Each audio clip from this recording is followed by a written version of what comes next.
He started using drugs at just 12 years old. By high school, he was deep in the game, not just using, but dealing, running product up and down the East Coast.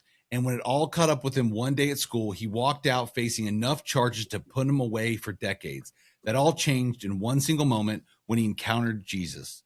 He went from a drug pusher to a pastor, preaching with passion in the same exact town that he once caused chaos in. He planted a church over 10 years ago in the same school that he got kicked out of. He's the founder of Selah Leaders, an author, a coach, a husband, and an entrepreneur. Nick Newman, welcome to the Outstand Podcast. Come on, man. Well, it's such an honor to be here with you. I think kudos for best intro I've ever received. That's what I was going for. Good. Like in my mind, someday when this podcast is world renowned and I have the budget to fly you in, and we'll do an intro like WWE where there's like, the guy that does, Ready to Rumble, and there's an opening song and lights and smokes, and like you come walking out. That is one thing that I think most men would in our minds, we want that moment where we're walking in and everyone's just like, come on. So the question would be, what's your walkout song? I think it depends. I think it depends on the mood and where we're going. There's and by that time, Forrest Frank will have dropped a few more, so you'll be fine. By that time, Forrest Frank will probably have kids and they'll be doing their own new songs. And who knows? No, let's be honest. As you get older, you're listening to the same thing. So it'll probably be, let's be honest, some kind of rap or rock song from about 2003 to 2010. Love it. I love it. There were some good ones, especially some alternative punk in that date range. Between you and I have been revisiting the emo alternative punk stage from when I was in high school, and man, there's so many great songs. I mean, some All Time Low, We the Kings. I mean, there's some 41. Don't tell my parents, because they would be disappointed that I listened to all of that to this day. But I'm glad you're here, and you are. So everyone that is listening and watching, Nick is a great friend. He is a great man of God, a great leader. He is someone that has become someone in my life that I was drawn to. Even on our first call, which is funny because we got on a call because you scheduled the call through one of my meta ads.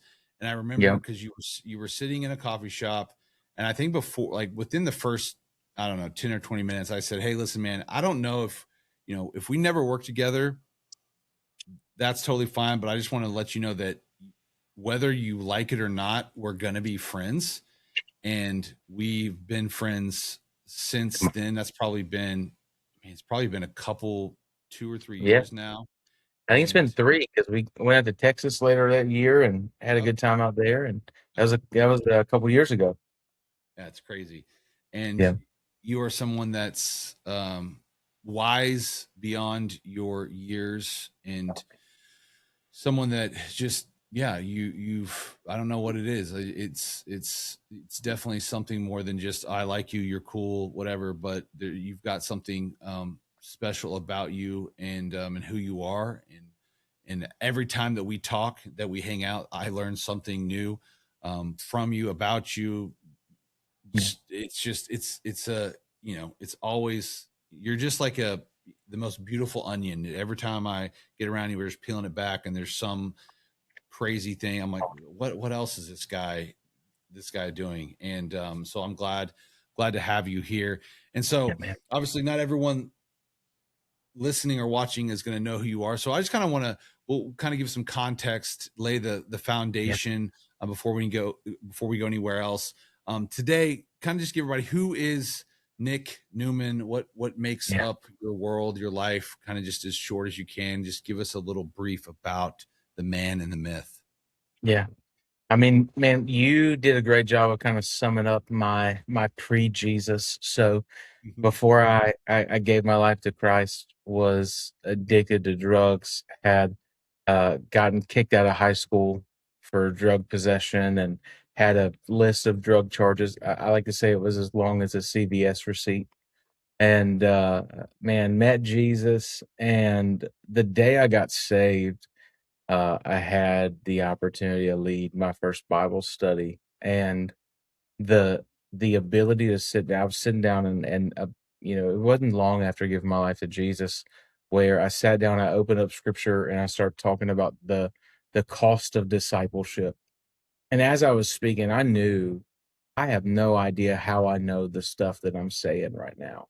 Like, but it was God's spirit that Mm. had equipped me in that moment, and felt like God was, saying, "This is what you're gonna do for the rest of your life." And God moved powerfully through courts and just different circumstances to where a lot of my charges were dropped or reduced, ended up, instead of initially was heading to do time in prison. Instead of that, ended up doing a ton of community service with supervised probation. And by the time court finishes up with all that, I was already serving as a youth pastor at a local church, and was telling people, anybody that would listen, I was telling about Jesus. And so it was just a really, my early days of faith, what I saw was just expedited favor and expedited development. You know, uh, my wife and I started a church in September of 2015. We were 22 years old when we started that church. Um, and that's not like an endorsement or a recommendation. I I enjoy it now because, our church just celebrated 10 years, and I was 32 when they did it. When our church is 20, I will be 42. So it's beautiful because the longevity that's there. Um, I've got a long shelf life ahead of me in that respect. But man, I'll tell you, one of the biggest things that changed my life is, we were probably a year or two old as a church, and I read the Barna stat that I think at the time they said only 18% of people who get into ministry in their 20s make it to their 30s. Yeah. And I looked around at the friends that I had and the relationships that I had, and I had seen people dropping like flies, going and doing something else. And I looked, and it was easy to go, that's not going to be me. But when I took a real look at my rhythms, it's one thing if you can't do anything else, but I could do a whole lot of other things and make a whole lot more money and have a whole lot less stress than leading a local church of people. So I knew my rhythms were jacked up, and things needed to change. And that really set me on a journey of, uh, what does it look like to not just start well, but finish well? And what are the rhythms necessary to build a life of sustainability for longevity, instead of just having a really good sprint and then fizzling out? Yeah. I do want, because I've been able to hear your story Yeah. in detail before, and as I've told you, it's truly one of, at least for me, having a personal experience and hearing someone's testimony that I'm friends with, that's in ministry. Your story is just, it's absolutely wild, and we could, you could do you could do probably a whole mini series podcast about your you know your testimony and your conversion story Yeah. and all that stuff, which you probably should, because it is, you I mean, a mini series movie. You need to do one of those Netflix documentaries about it. All that's kind of I love trending right it. now, and actually be pretty funny. um but I want you to just talk about Yeah. when you're running guns, drugs up and down the East Coast. Yeah. Got popped at school one day. You made it worse by, you know, trying to fight the cops. How many? What? I can't remember what I was trying to remember before this in preparation, because I was going to fit it in there, but I couldn't. I didn't want to get it wrong. What was the total years that was you were up for if you got Yeah. sentenced? Yeah. It was estimated between 40 to 60. Um, and really, That's so crazy. so I wasn't just was selling drugs. We were moving drugs from Atlanta into Charlotte. I was still a high school student. Um, the I was working doing marketing at a roofing company that was a front for a drug ring. And so these Gotcha. guys were moving so much product in and out, really washing cash. And so when I got busted, I had used some product that morning and I was just too high to function. And I remember that day sitting in a room with my parents and my lawyer, and they were telling me like, "Hey, because of all these charges you have, nobody's ever going to hire you. You're never going to be able to get a job." And they did, I mean, it went on and on for a little while. And then when they were done, they said, "So are you finally going to quit selling drugs and get your life in order?" I was like, "There's no reason to.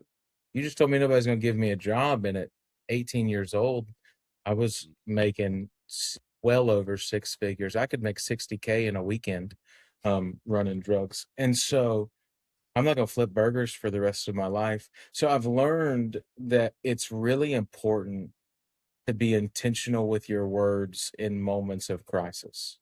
Mm, Like when someone is going through difficulties, when they're going through hardships, you've got to be intentional with your words because everything you say is speaking into the destiny that they have. And in that moment, and it was no fault of their own. I think they had great intentions. They wanted me to quit selling drugs because they thought I was going to die. Um, but what I felt in that moment was that all hope was gone, and it was reinforced by every message I was hearing. yeah. And so I didn't quit selling drugs and I didn't quit using drugs. As soon as I got out and was able to use again, I did. And as soon as I was able to start selling again, I did because I thought that there was no other way to live until I met Jesus. And when I gave my life to him, that addiction was broken. And for some people it doesn't happen like that. For some people it's a process and a journey. Um and there was other things in my life that most people bounce from addiction to addiction. So I had to fight hard to like, hey, I've gotten rid of this coping mechanism. Don't just run to a different one. Um, but yeah, man, I mean, I was heading to do 40 to 60 and God stepped in and had a different plan. That's crazy. And and one thing we've never even talked about too, which I'm just curious, is even before that, getting into that kind of life at Yeah, 12 is, man, that's not unheard of, but that's tough. yeah, Take me back to what brought you there. What yeah. environment, family, what were those things that took you to that place? Well, I mean, really, so I tried drugs for the first time when I was 12. And then dude, middle schoolers don't have money. And so whenever we would wanna use, smoke some more weed or anything like that, it was like, "Well, I don't have any money to do it," and a friend of mine was like, "Well, you could sell it, and then you could, like, make money, or you could just sell enough to where you didn't have to pay for the stuff you wanted to use." And for me, I've always had this kind of entrepreneur bend, to me, and so I was like, "Well, let's absolutely, let's do that." So, started selling drugs because it was the only way I could afford to use them, and so that just kind of it spiraled over time because in the pursuit of money, it's never enough. Mm, Anybody you ask, like, "Well, how much money would you need to be rich?" The answer is just more than you currently have. yeah. And so, um, I just kept trying to grow and advance and then figured out, in my freshman year of high school, hey, I could sell a bunch or I could have 3 guys that sell for me and then I just make a cut and I can keep doing what I'm doing. And so I started this little business of people who would sell on my behalf. And I didn't start at this marketing company with the knowledge that it was a front for this. I started at this marketing company because I liked marketing and business and things like that. And over time, the guy who owned it knew that I was selling and invited me in to make more money. And when you talk to a 17-year-old kid and you go, "Hey, do you want to make 60 grand this weekend?" That was a very tempting offer, Yeah. especially for the amount of effort that was required. And so it was a lifestyle that just drew me in because it felt like endless possibilities. Mm, man. And then I think one one of the moments which you've talked about, but is significant because again, I remember you telling me and just being like, what it's, because you hear stories and sometimes Yeah, you hear these miraculous stories and you're like, oh, it's one of those like only in the Bible stories. But I feel like a lot of what you experienced around that time was, I mean, it was. I feel like you can only call it supernatural. yeah, And talk us through the night. I was at a summer camp, and yeah. you on probation. You got invited.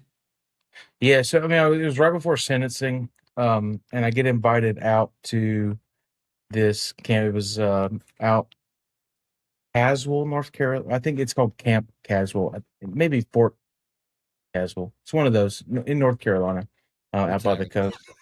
Yeah, come on, at symbol, right? Um, but get invited out there and, had some friends that were doing some landscaping stuff out there and a few people that were attending this event and conference, and they had this thing where you, like, had to attend night services, and I was hiding out, and they found me, and, I didn't know this before I came, but they'd been praying for me for the entirety of the summer, and so I get there, I'm hiding out, they go, "You're supposed to be in the night service," and, I'm like, "Oh, you're right." I grab headphones, and these are back when headphones had wires, okay? So, I know that's not common for some anymore, but, grab my wired headphones, probably some Skull Candies, right? Because Oh, those were the oh yeah, go-tos. those were good. The Rastafarian colored, Skull Candies. Come on, man. So, head in, and I'm sitting in this big auditorium and I'm listening to music and I'm watching this guy just walk back and forth across stage and he's preaching, but I'm not listening at all. And my headphones quit working. And so I take him out and I'm trying to figure out how to get him to work. And he just stops on the stage and he points and he says, "Hey, can't you see that what you're doing is not satisfying? You've been running from God for long enough. It's time to come home." What I didn't know is, like, 1, that has to be God because Baptist people typically don't prophesy like that. Um, but, like, it was God speaking directly to me, and I got on the floor, and that's when I was praying, like, "Lord, I've done a really good job of screwing my life up. I don't have that. I don't know what my life is gonna look like. I'm supposed to be going to prison and I'm stuck in this addiction." My prayer was somewhat selfish. God, I'll give you everything if you just do something with my life. And when I got up, everybody in the room had already cleared out. And that was when this guy came in from the back and said, "Hey, God told me to come find you. You're supposed to lead a Bible study." I didn't have a Bible. So he handed me a Bible. And that was when I sat down and started teaching. And And you it didn't, was after, and you weren't in yeah. like you didn't grow up. I mean, did you grow up in church around a Christian? I mean, I mean, like, around it and kind of in it some, but not really. My parents made I think it's a struggle that some parents have of, do we force our kid to go to church or do we let them choose? And the moment they started letting me choose, I chose not to, right? So, had some exposure to it and had been around it. Um, but even, so I'll tell you, it's funny, my wife and I were my wife grew up very different than I did. Like, think she gave her life to Jesus when she was 6 and has never strayed away from him. Great Yeah. Christian parents, church planters, everything. And we were talking about funny things that we used to believe. And I'm a, 18, 19-year-old guy serving as a youth pastor. And the first time I heard somebody preach on the rapture, I thought people used to say Jesus would return on a raptor. And so I'm like Jurassic Park style. He is coming on a raptor. And so one day I've thought, man, what a great tattoo that would be. But then, might maybe sacrilegious to some people. So didn't Hey, have hey, hey. Outstanding podcast special edition t-shirt. Jesus is coming back on a raptor. amen. Amen. What a Yeah. great good stickers too. I mean, I'm gonna make it happen, just so you know. I mean, I'm sure AI can crack that thing out in a heartbeat. It's true. So yeah, man. So Keep ended going. up sitting there teaching that night, and there were multiple opportunities throughout the course of that week. There was a guy who came up and was like, "Hey, I feel like you're called to seminary, and you're supposed to tell people about Jesus, and so I think you should apply." And I was like, "Hey, dude, I haven't even graduated high school. I'm going to prison. Like this is not the right thing." He's like, "No, dude, I'm pretty confident you're supposed to apply to this college." And so begrudgingly, I fill out this college application knowing that I'd gotten kicked out of high school, don't have enough credits to graduate. And the president of that seminary ends up calling my high school principal and said, if you'll release him, we'll take him. And so I graduated high school with a point 0.4 GPA. And I mean, I don't even think I had enough credits to graduate. So um, but man, like God just provided every step of the way. My first day back home was the opening football game. And as I was walking down into the stadium, it was the first time I was allowed back on school property. There was a lady who taught Bible at the high school. And as I'm walking in, she goes, Nick Newman, God got a hold of your life this week. And I hadn't told anybody yet. And she said, I can see the joy of the Lord on your life. I pastor a church up the road. Why don't you preach for me this weekend? And so I thought that that stuff was normal because that was my journey over and over and over again for the first several years of following Jesus is God was just opening doors and I was just walking through them and just seeing people get saved and give their life to And Jesus, that's man. That's what not it's all normal about. at all. I feel like it's the No. opposite. I feel like most people, they feel this calling to preach, teach, whatever, and then it's 3-4 years before anything happens, and then you get, you're about to get sentenced to potentially 40 years, get saved, lead a Bible study the first night, and then within weeks you're preaching and I mean, And it's and mind blowing. and dude, I thought and this is how now I would go, oh, there's no way. Like it absolutely had to be God. Because even those are, some singular events, but um the church that I landed at, I was on Twitter, rest in peace, and felt like God said, hey, this is gonna be your pastor. Go take him to lunch. Tell him you're there to serve and do whatever he needs. And so I message this guy. We go out to lunch. And when we sit down and go, hey, I feel like God's called you to be my pastor. I'm here to serve you. What do you need? And he goes, I need somebody to teach youth tomorrow night. Never, never in a million years would I let somebody do that. No, and you Ever. shouldn't. Right. And that is so I didn't know that wasn't how it's supposed to work. And I think that was the beauty of it. Because had I known that it wasn't supposed to work that way, I think it would have been a lot harder. Like I think I would have gotten in my own head and prematurely disqualified myself from doors that God was absolutely opening. Yeah, it's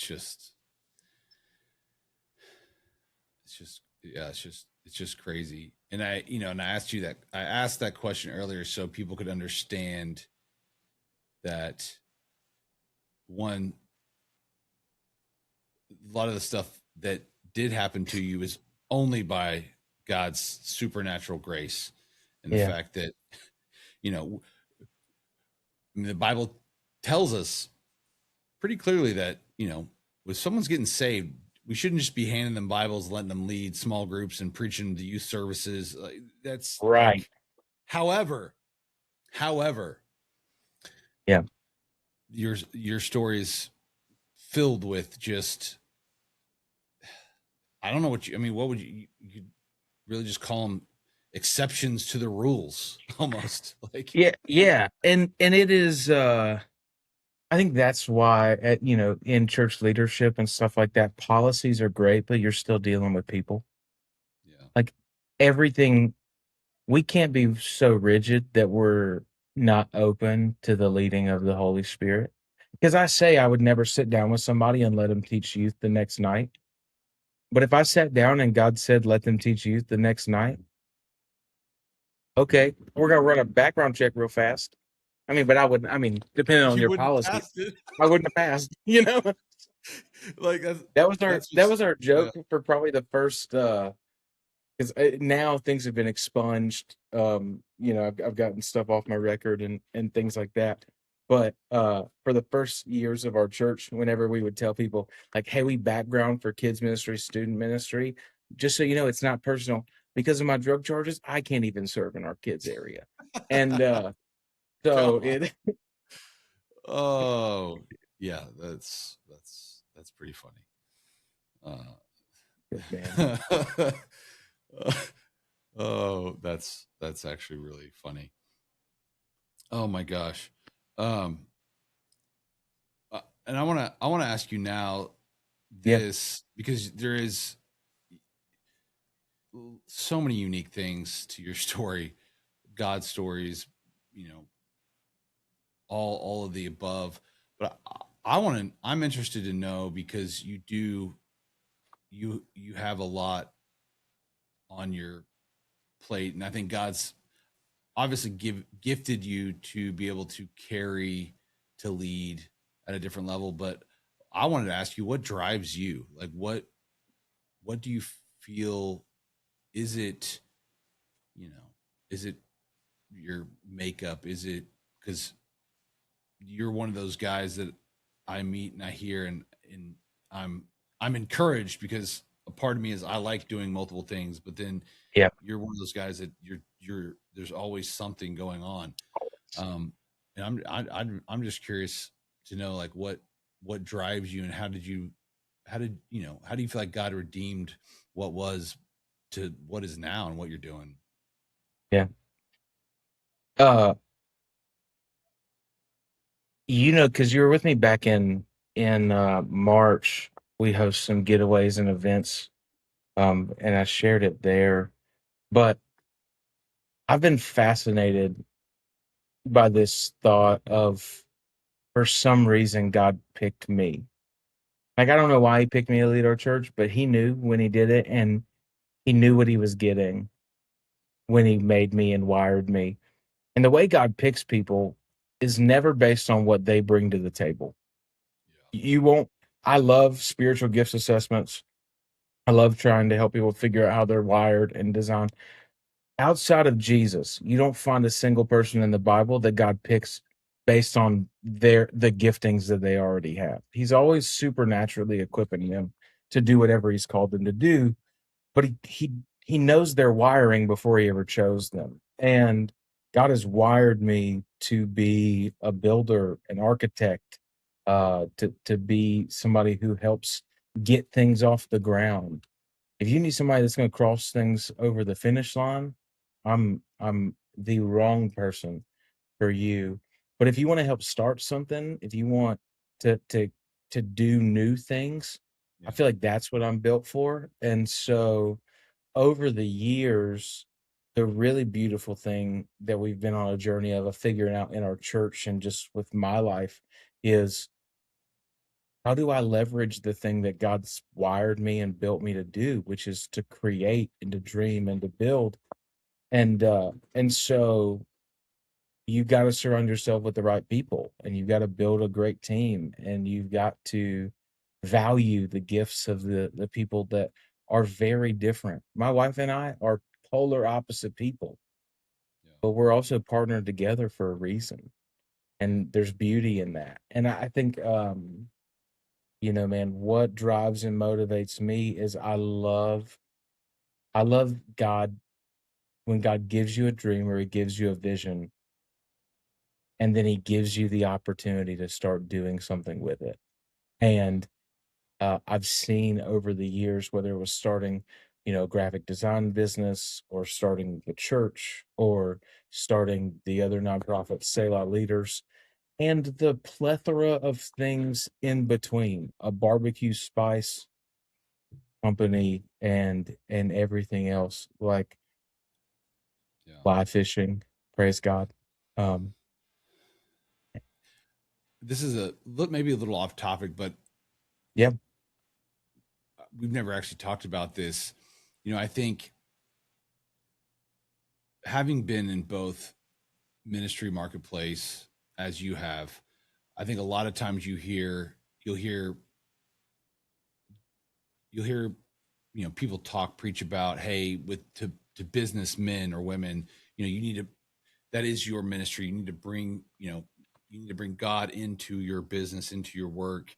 And a lot of guys struggle with, how do I marry my yeah, business, my what makes my money, to my ministry, and in that correlation. I think what's very interesting about you is you're kind of the opposite, in the sense of it's you're you're a full-time pastor, but then you yeah. also have other things, as well as not just a church but a nonprofit and other businesses.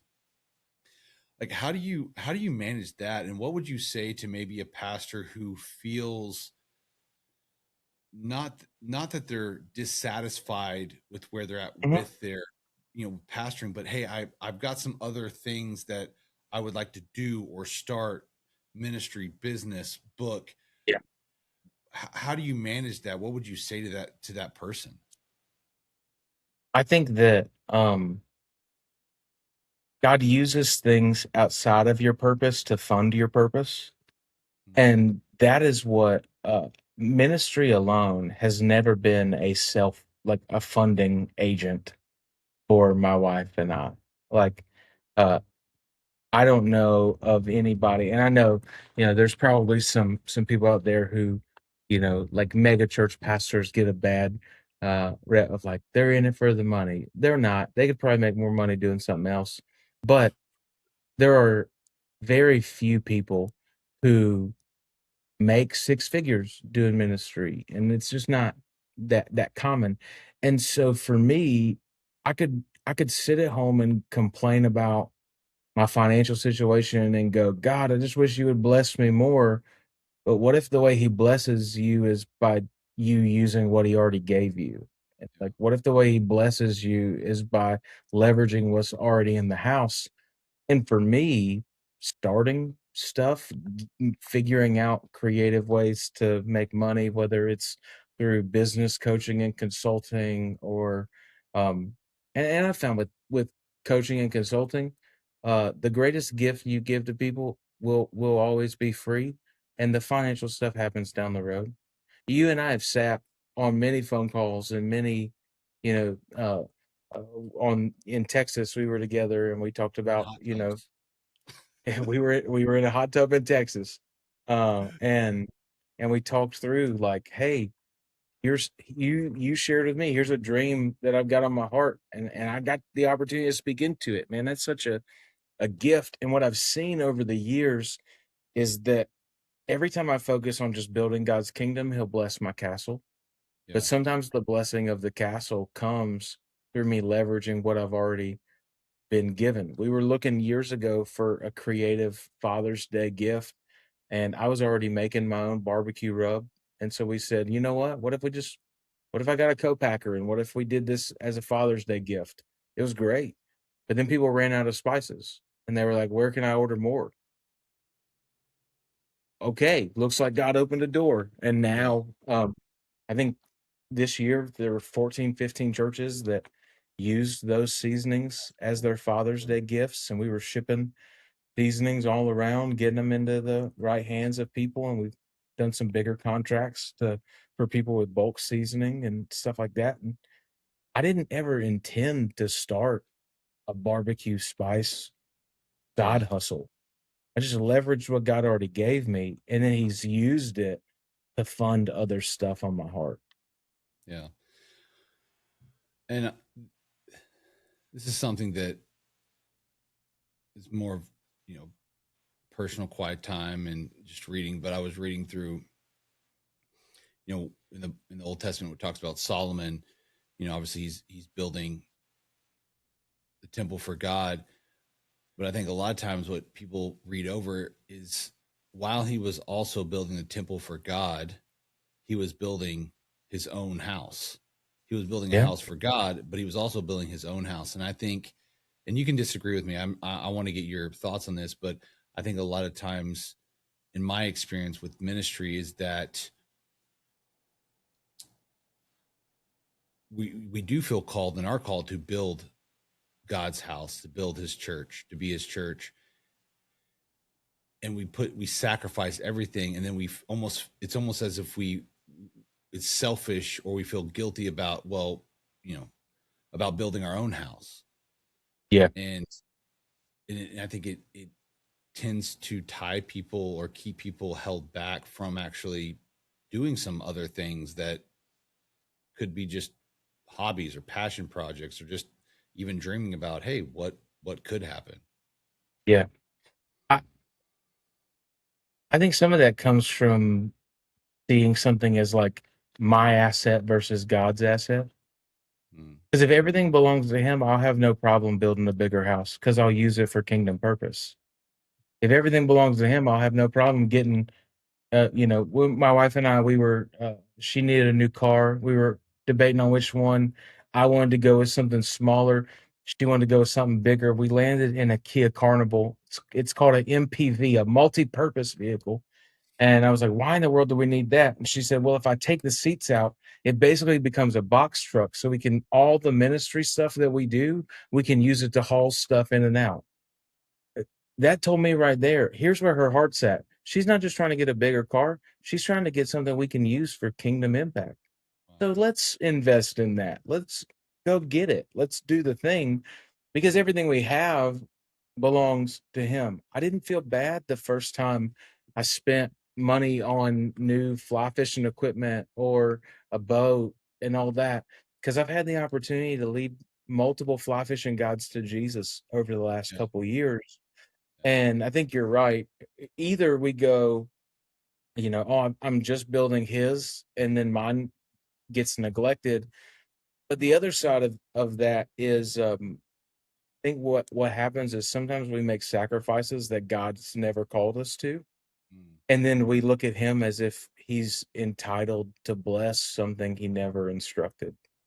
yeah. So I've always loved that before Peter ever walks on water, he goes, Jesus, tell me if it's you, tell me to come and I'll do it. And I think the reason why he does it is because he knows that God always covers the things he calls, but he has no obligation to cover what he doesn't. Mm, So Peter just jumps out of boat and starts trying to run on water. I mean, you can call it faith, but it's really called stupidity because if God didn't tell you to do it, he has no responsibility to sustain it. And I think sometimes that's what happens when we look at, well, am I building my kingdom or am I building God's? Well, all right, I'm gonna sacrifice all of this. Sacrifice is great, but even you mentioned, you know, Solomon, go back a little bit to Saul, obedience is better than sacrifice. yeah. Yep. That's what God's after. Yeah. That's good. So going, you know, so you planted a church. It was 10 years this year, wasn't it? Yeah, well, we're about to September will be 11. So 11. yeah, Okay, yeah. Last September was 10 years. yep, And you know, you planted a church in, you know, where you were obviously where you're from. Um yep. obviously or not obviously, but not a large place, actually very small community. Definitely It's not. probably yeah, probably one of the smallest communities you've ever worked with on marketing stuff, I'd say. Let me think about that. Oh, for sure. I mean, Yeah. y- yeah, expect. I That mean, because our how close is the our biggest nearest city? I mean, we've got Concord, which would have, you know, 35,000 people in That's it. small. But yeah, I mean, so our town population is 1,747. Yeah, It definitely. has grown by, I think, 13, or maybe no, it's grown by about 100 people in the last 10 years. Oh, and Uh, then what you told me last time that you guys your new building was the yeah, first. yeah, first commercial structure since 2009, Just booming, just absolutely booming. a metropolis for sure. So I want to talk about that because Yeah, I think there's church planning is definitely on the rise. I think there's a number of reasons for that, both good and maybe not as good. And I think from my seat, it seems, maybe I just don't, I don't hear about them all. But obviously, I wouldn't say no one's recommending or pushing people to go plant in just yeah, obscurity. yeah, What would you say? What would you say to someone who is planning a church or is thinking about planning a church? Why they should maybe even why they should consider, hey, don't yeah. leave out, don't just look to the major suburbs and cities. What would you say to them? What I noticed, with our town was the majority of people were driving 30 plus minutes to church. And so you can go to a church gathering like that, but it's fairly difficult to be really rooted and planted in community when that's what you do and that's where you are. And the reason why, I mean, now small town church has so many problems of its own. I think you and I, I've shared with you the town hired me to rebrand them one time, and I told them not to leak the process, and they did, and I got death threats over it, and like everything blew up. It was nuts. So small town church is not like always glamorous, but you get influence really fast. Like the former mayor attends our church, and the current mayor, I was having a conversation at a coffee shop this morning with him. Like the ability to be in close relational proximity to them. We pray. I run the list of pastors in the area that all pray at town meetings and things like that. Like you get quick influence in a community, which is not necessarily the case in big cities.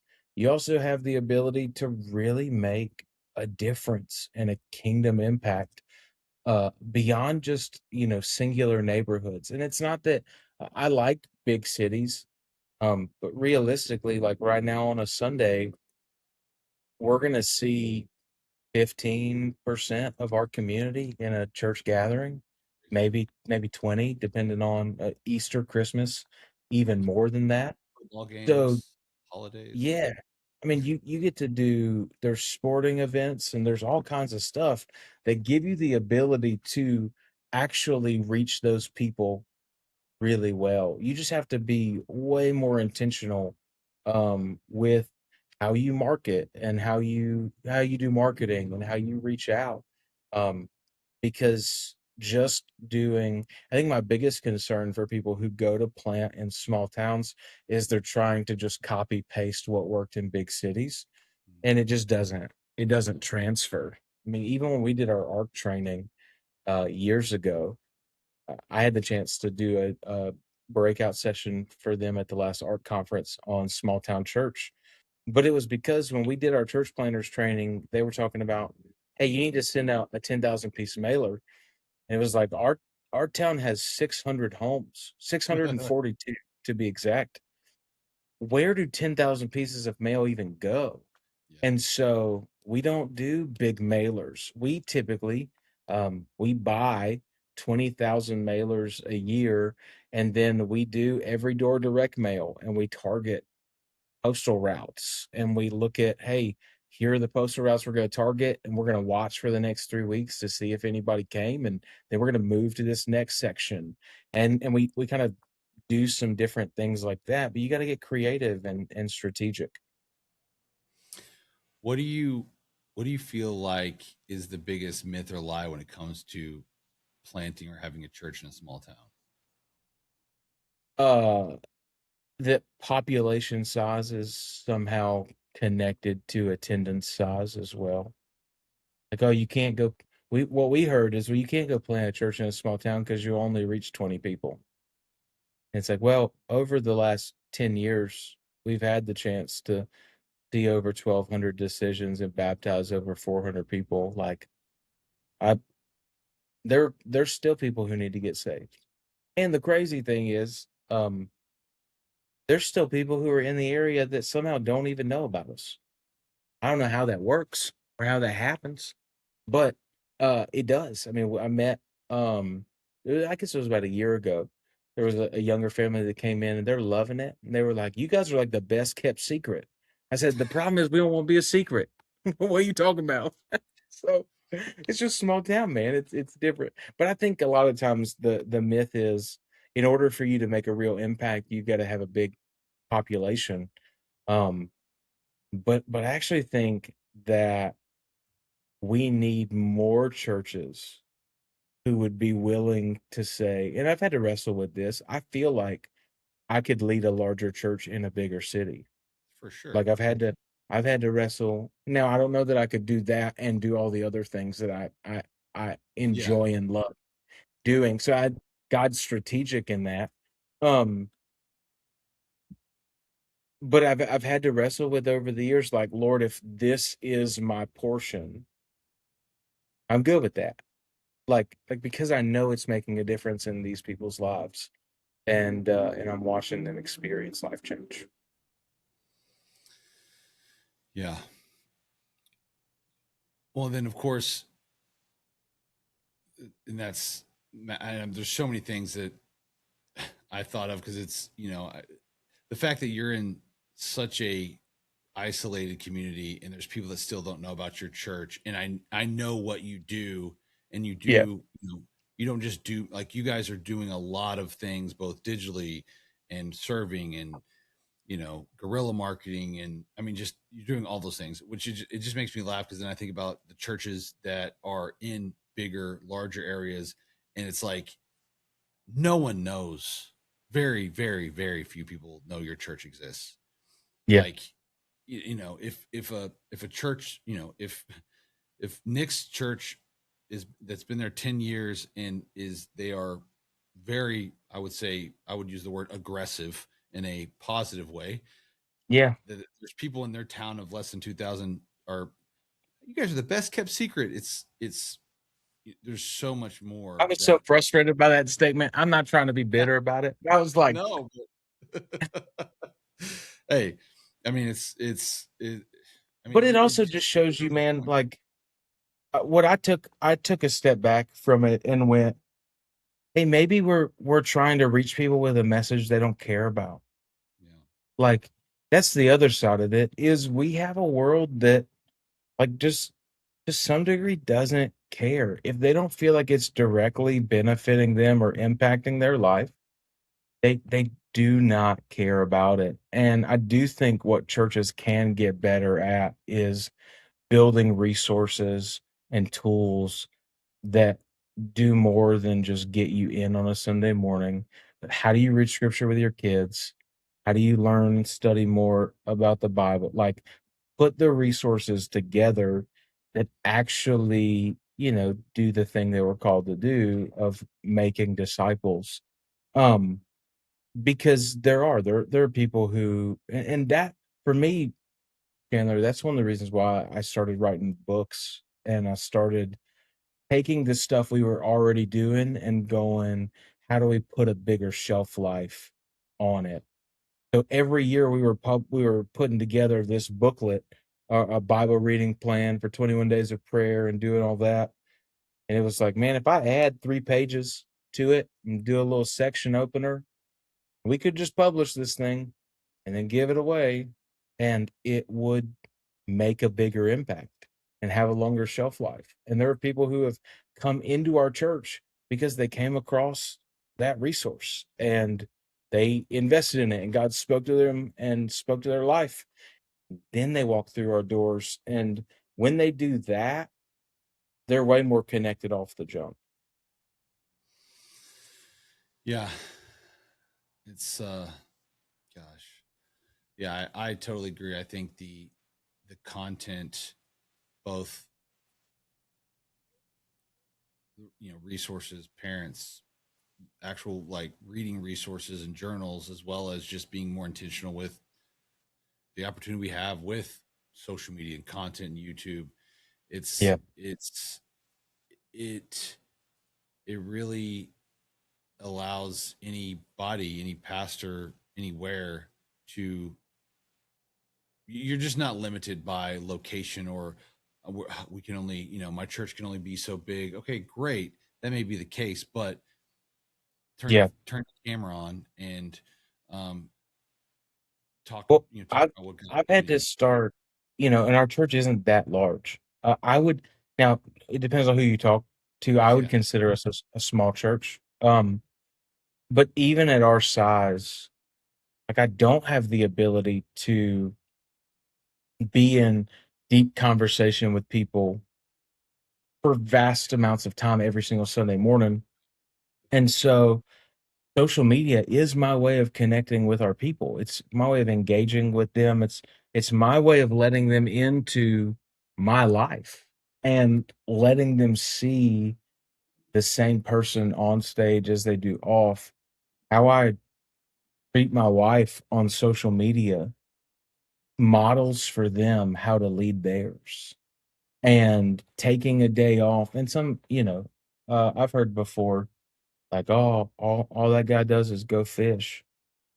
I like fishing, and I'm absolutely gonna post fish pictures, and I'm not gonna apologize for it, because I know how to rest, and if resting is what leads to longevity, I'll do that, and I'll model it for our people.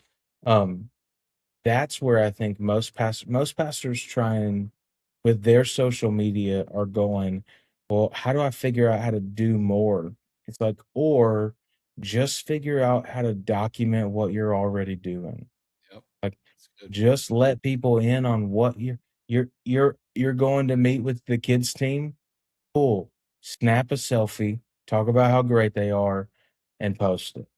Not just let people into what you're already doing, and that's where you're also teaching them to do the exact same thing. Yeah. Yeah. It's and that's, it's funny you say that because that's what Gary Vee talks about when it comes to social media. Just be the content, you are the content, record it and post it. And Yeah, it doesn't need to be, you know, super overcomplicated. One of the other things that you do, you're leading, that I've got to be a part of is Selah Leaders. And your passion and calling for pastors which yeah, is something that has drawn me to you too, because I have that same heart that I believe it's from God to yeah, serve pastors and church leaders, to support them, to help them, to befriend them, to all of those things. And for you, which we, doing my own research about you, I didn't even know this. But you lost a friend, a pastor friend in 2020. yeah. And that's kind of what started that. What was that?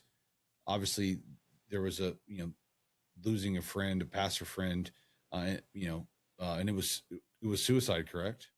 Yeah, it was. So, I had it right before COVID, um, I had a mentor who had just kinda shared, "Hey, you should write out your retirement plan," which I'm young, right? So, I was like, "This is a ridiculous exercise," but okay. So started writing out like the dream that was on my heart when I retire, which I have a whole different dilemma with because I think biblical retirement's called death. But if when I retire from vocational ministry, what would I do? And it was to have a house in the mountains where leaders would come in. We teach them about rest and rhythms for a few days, and we'd send them back home energized and recharged. And it was during 2020. I had a pastor friend that we had shared this stuff with. We had talked about how to serve pastors and leaders and all those things, and he ended up taking his own life. And I was just like, man, what we've told people historically is you just got to be in community. You got to have relationships. Like this guy had all that stuff. It still didn't work. And just felt like God said, why not now? So let's start it. So I took a group of 8 guys up to the mountains and when we went there, we ran the play that we ran with you. We talk about identity, we talk about rest, we talk about stewardship, and we've watched pastors escape suicide. We've watched resignation letters get ripped up. We've seen marriages healed. And I don't think there's things that we do that are like, "Oh my gosh, this is revolutionary." I think it's just let's talk about scripture. Let's remind you of the things that God has called us to do. And then let's encourage you to go back and invest into people because you can't do it by yourself. And that's really been the heart and the passion. So starting Selah in the Bible, you'll see it in the Psalms. And it's just after this really robust thought it seems almost simple. There would be this word Selah. It means to just pause or to breathe. In other words, it's like a don't rush past this. And that's what I think leaders are missing. I think most leaders live their life missing opportunities to just hit pause and really reflect on what God's actually saying or doing. And if you get good at that, I think your life will not only be a lot healthier, but you'll lead for a lot longer. That's good. Well, I want to honor your time. I know you got some stuff to do, but I want to end with this. I like to end with some rapid fire Come on. questions, and we'll get two more, and then we will we'll be done in the next few minutes. Do Um, three. Do three rapid fire questions. well, I mean, I was going to do more than that, but I usually We'll do do it. like four or five, and then I got two of the kind of the same questions we end with. So, Do um, 5 rapid fire ones. Let's hit it. okay, okay. Um, what what do you feel like is the biggest lie that pastors hear right now? They're hearing right now. Oh, um, it's lonely at the top. I posted something recently I saw that. about it. Leaders all the time just talk about how lonely it is. I think leadership is as lonely as you make it.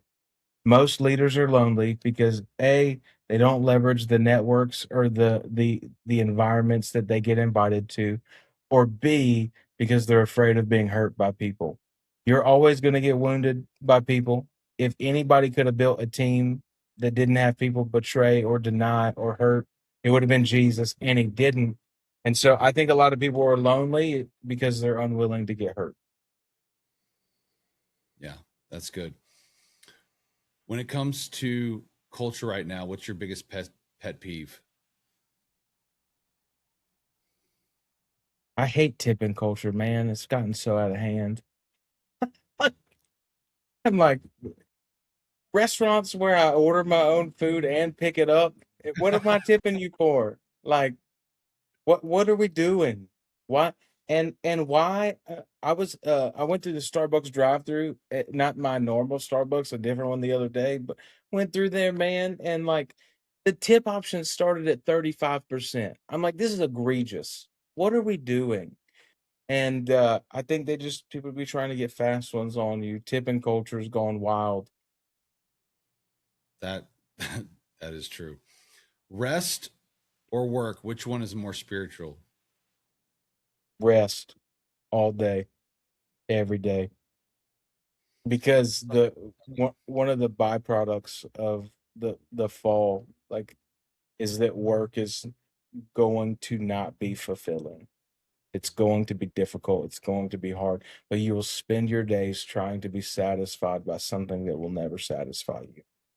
Rest is a gift from God that's part of perfection. Work is also in there, but I think the extreme we take it to. Uh, That's good. What's one thing you wish someone would have told you before you planted your church? mm. Don't overestimate your importance. I think we sometimes put so much pressure on ourselves to like not screw it up. And I jokingly say from time to time, God's sovereignty is better than man's stupidity. Like, Mhm. I just don't think you have the capacity and you're not powerful enough to screw up God's plan. And so don't carry this pressure of everything falls on your shoulders. And if you don't do X, Y, and Z right, everything's going to fall apart. No, he's invited you on this mission that he fully intends to go on with you. What's a question nobody asks you that you wish they would? Wow. That, I mean, that's deep. What's the question that they would? Um, how do you find a mentor? Hmm. There are so many people who just want a mentor to fall into their lap. And every mentor I've ever had is somebody that I chased. There's a huge difference between spiritual fathers and mentors. And I think fathers are those that chase you, but mentors are the ones that you go after. And we've got a lot of people who want to grow and develop, but they just want somebody who's going to come develop them with no strings attached. Every person that's ever mentored me, I have hunted and chased down and done whatever I could to get in the room with them and honored their time and honored their investment and sown back into them in any way I possibly could. And it's paid off tremendously. That's good. If you could say one thing to pastors right now, what would it be? Mm. It's okay to hit pause. Like you can rest. And I know you feel like you can't afford to. Um, but in reality, God does not need you. He wants you. And so he loves your church way more than you love your church. And I think too, I was challenged by something I heard the other day of just when it comes to marriage and ministry, it's like God will take care of his bride. Will you take care of yours? Like at the end of the day, um, you have time to hit pause. If everything in your life crumbles because you didn't work an extra 3 hours, the foundation sucked anyways. It'll be good to rebuild. Yeah, that's good. All right, these are the last two closing questions. Yeah. What's one book, lesson, or an idea that you think every person should know or read? Mm. I really enjoyed something my counselor recommended for me. Got it here on my desk. Uh, because we were talking about how I spend way too much of my life on the phone. Um, the new 1 Minute Manager, Hmm, solid leadership book, and just great advice for how to stop solving everyone's problems and develop problem solvers. it's good. Who is one person that you think everyone should know or know about? Oh man, that is so good. One person everybody should know. Somebody who's been really blessing me lately is Pastor Kevin Gerald Hmm, out in Seattle. mhm. Um, their team church conference and the stuff that they do and the stuff that they put together. his heart for building leaders is just phenomenal. The book he wrote, The Proving Ground 2.0, is a leadership must read for every single person. Um, those that would be Kevin Gerald would be where my head's at right now, just based on what I've been listening to. Love it. Well, I want to say thank you again for coming on. Thank you for being a friend, for being Yeah, someone man. that is inspiring and challenging and helpful to me. And I'm believing and praying that these conversations, this podcast, the clips that come out of this will do the same thing for people watching and listening. And if you are watching, listening, you are to this point, um, we will have all of Nick's links and Come on. websites in the description that you can check out. He's written many books that are amazing. If you are a pastor or a church leader, I want to encourage you to go check out Selah Leaders and everything that they're doing to be a part of it, to be a potential partner, to take advantage of their resources. What he is doing, pioneering, creating around rest is really it is having experience firsthand has really opened my eyes. And I'm somebody that's, I've been in ministry 15 plus years, and I've been to all the conferences, and I grew up in a Christian home. And what he's done and what he's teaching is, I think, is something truly that every pastor, I think every Christian should, Yeah. especially men too, should read, should listen to and be a part of. So Yeah. make sure and go check him out. If you haven't already, make sure subscribe and like, and stay tuned for the next one. We've got some great, amazing episodes coming up. Thank you for watching. Thank you for being here, and we'll see you on the next episode.